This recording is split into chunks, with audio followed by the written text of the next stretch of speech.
Makanya ulama dulu ngelatih kita itu pertama Allah itu siapa? Zat sing wajibil wujud. Itu satu filosofi yang luar biasa. Nah, kemudian setelah itu ada setan-setan kecil yang nganggur, yang iseng. Nah itu nggak usah kamu perhatikan. Tinggal delok TV, ngopi, terus tinggal nyate kelata. Enggak saya tamak pingsan deh. Sokor-sokor stres deh. Dugaan saya setan saya gue pingsan, kurang gizi. Karena memang setelah itu setan goda gini. Lalu sebelum Allah jangan-jangan ada wujud yang lain. Jangan. Lalu Allah sendiri awal mulanya gimana? Kata Nabi, jika ada pertanyaan seperti itu kamu harus berhenti. Tinggal delok TV atau tinggal minta delok dangdutan. Ya kalau kepeksa apa-apa, kelasem ae. Saya tidak menghalalkan tapi kan sudah kamu lakukan. Karena itu lebih baik ketimbang pertanyaan filsafat. Banyak orang yang dulu sholat ketika sekolah filsafat tidak sholat. Alasannya sampai menemukan jati diri itu Tuhan. Dan itu bahaya sekali karena Nabi berkali-kali bilang kamu jangan mikir tentang Allah pasti rusak. Orang kok mungkin rusak dari Nabi pasti rusak. Nah cara menghentikan gimana? Karena setan ini makhluk, akal-akalannya gampang. Tadi tak warai, ini saya sebagai ulama atau sebagai manusia atau sebagai orang awam atau sebagai siapa saja. Kadang ada pertanyaan seperti itu. Tak tinggal anggeling dharma, kan pusing setan. Ini kan ngenteni. Weh, ngenteni bar lo anggeling dharma. Bariku aku lesu mangan mie. Bar mangan mie waret turu. Kan dia ngenteni terus mau bikin was-was lagi. Ternyata saya sibuk kan enggak bisa masuk deh.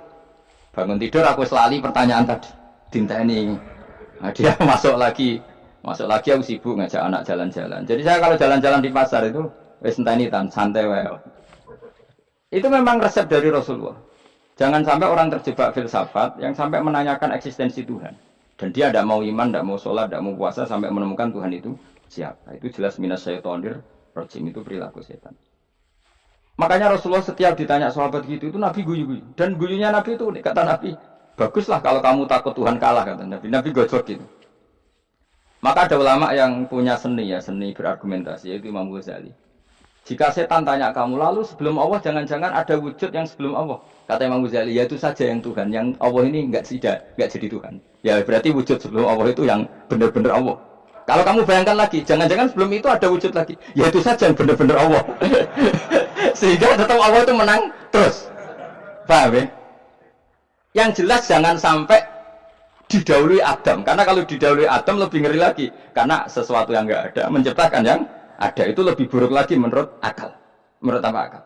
Nah, daripada kamu nggak saling Imam Ghazali, tinggal saja ndelok tadi ndelok sinetron. Ndelok yang lucu-lucu aja. Ndelok sing lucu-lucu. Ndelok apa? Mencari Tuhan. Pokoknya sing aneh-aneh, sing goblok-goblok, sing lucu-lucu, sing perane wong apa? Lha saya sering diprotes saya. Gus Salim jenengan kok sering ndelok sinetron sing ana dialog wong goblok-goblok. Wong goblok ku menarik cara kula. Apa ya? Cara pandang itu di luar dugaan saya karena kalau berkali-kali loh kalah dengan goblok. Jadi makanya. Ini tak cerita nih beberapa kali ini jari Gus Pak cerdas berkali-kali kalah dengan goblok. Ada seorang santri itu ingin dibelikan bapaknya itu sepeda motor. Bapaknya wong desa, senengane ngrumat sapi wedhus. Menurut saya ya orang tuanya itu mampu lah, sangat mampu untuk beli. Pak mbok ditukokno mawon wong sepeda motor. Kata bapaknya, "Anakku nu jog mondok tak goblok, Gus." Oh, jaluk kok sepeda motor, jaluk mobil ora ya goblok. Lah kok goblok, Pak? Jenenge donya iku Gus, sing lahirno donya kok sapi iku ndek anak, wedhus ndek anak jenenge donya. Di mana-mana jenenge donya sing lahirno donya. Iki donya kok mangan donya. Mergo motor iku kan tuku bensin, mobil. Iku cara dekne iku goblok Gus. Batin berarti gak kabeh kiai goblok perkarane tuku donya sing ngentekno donya. Cara dekne donya iku sing lahirno donya. Batin kok pinter iki batin. Untungnya saya ini ulama ya, ahli tafsir ya malu. Sebenarnya kalah itu ya malu. Tapi saya sebagai orang objektif fair, itu teori benar apa? Jadi dunia aku ya sing lahirno dunia. Dunia kok mangan dunia aku goblok. Untungnya dia dengan saya itu jaraknya 5 kilo 7 kilo karena titik. Delalah dia diterkon sepeda motor, aku tetap mau kalah. Pak, nanti jalan kaki saja. Karena kalau pakai motor ini kegoblokan kata saya. Terus mendingan deh. Loh Gus mau kalah tak?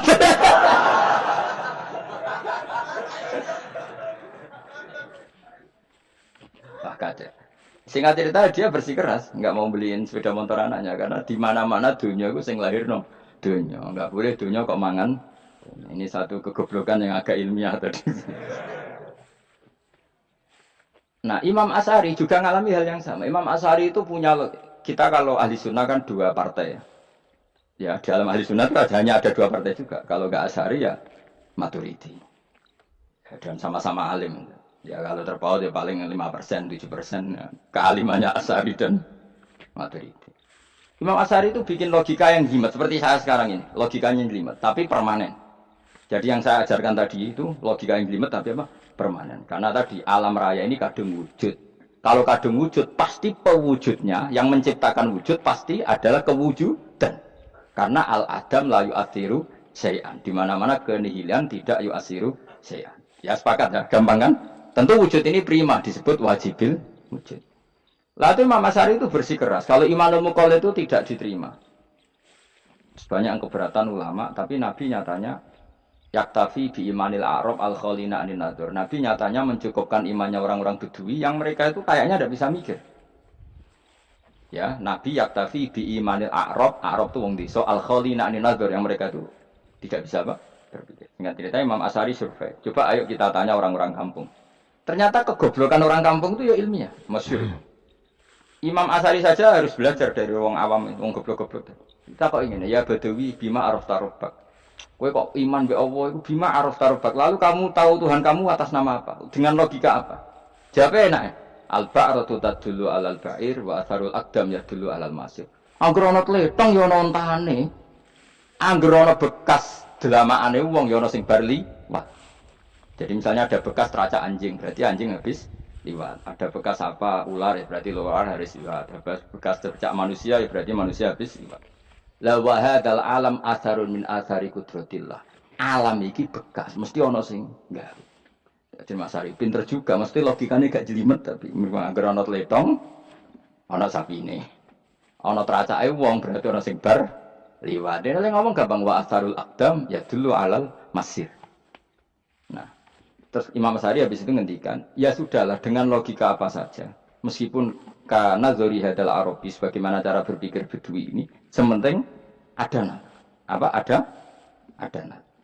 Ya natur apa saja. Misalnya orang ahli matematika mungkin bilang angka dimulai dari 1. 0 itu akal-akalane Khawarizm. Mergo ini kebingungan nulis 10. Tapi tetap angka itu dimulai dari 1. Kalau misalnya 1 untuk mecah kesulitan ya harus dimulai 0,1. Tidak bisa 0 tok. Jadi 0 dulu itu untuk mematahkan kalau jumlah itu tidak sampai 1. Tapi faktanya jumlah itu kan pasti 1 karena dimulai dari wajibil wujud. Khawarizm itu ya pintar matematika. Saya juga punya ilmu hisamnya Khawarizm. Itu kan dia karena kebingungan angka pecah. Misalnya 1 tidak sampai 2. Mau tidak mau harus ditulis 1,5 misalnya. Paham ya? Lalu kalau sebelum 1 tetap dia harus 0,5. Lalu hakikat 0,5 itu kan bagian dari wujud apa bagian dari Adam? Tetap bagian dari wujud. Jadi 0,5 itu kan khayal kuliah.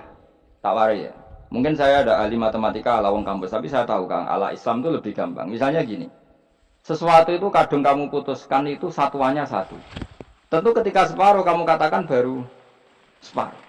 Tapi sebetulnya ketika satuan itu kamu katakan 10, yang separuh itu sudah 5. Itu kan terserah sing bagi, no? Terserah sing bagi. Ya iya dong, misalnya 1 juta, 5-nya artinya apa coba? 500.000 kan.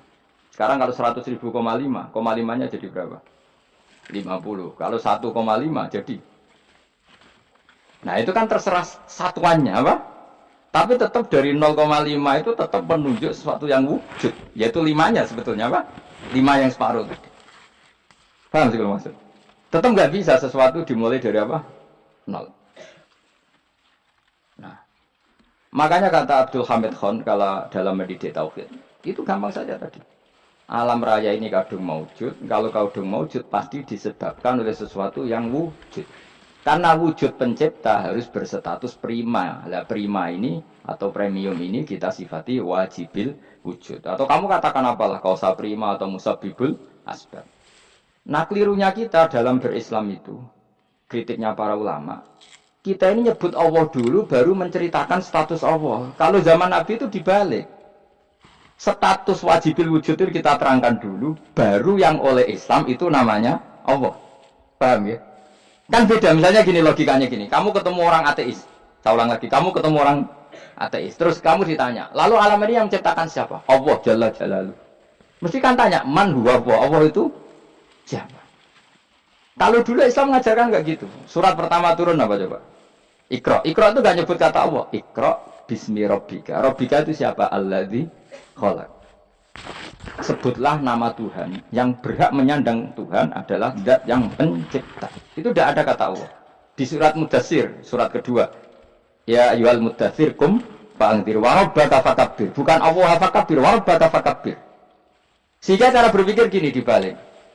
Sebutlah Tuhan kamu. Tuhan itu siapa? Yang berstatus Tuhan adalah zat yang berstatus pencipta. Nah, lalu pencipta ini oleh Islam dinamai Allah. Kalau orang ateis kamu langsung bilang Allah, man huwa Allah. Berarti pertanyaannya Allah itu siapa? Lalu kamu jelaskan Allah adalah pencipta. Allah adalah wajibil wujud. Tentu lebih gampang kamu terangkan. Makanya Al-Qur'an menerangkan amukhliqu min ghairi syai'in. Maknanya saya di sini maknanya ya Allah. Apa? Allah. Apakah mereka diciptakan tanpa pencipta? Tentu setelah Islam tahu itu namanya siapa? Allah. Paham ya? Kalau balik malih. Jadi sebetulnya Quran itu ngajari kita itu ilmu mantek yang luar biasa. Misalnya, ya Yuhanna su'budu siapa? Rabbakumul ladzi khalaqakum walladzina min qablikum. Sembahlah Tuhan. Tuhan itu siapa? Pencipta kamu dan pencipta orang-orang sebelum kamu. Lalu Tuhan ini oleh Islam dinamai. Tapi kalau langsung kamu bilang ke orang ateis atau orang Uni Soviet, Allah itu Tuhan, Allah itu siapa?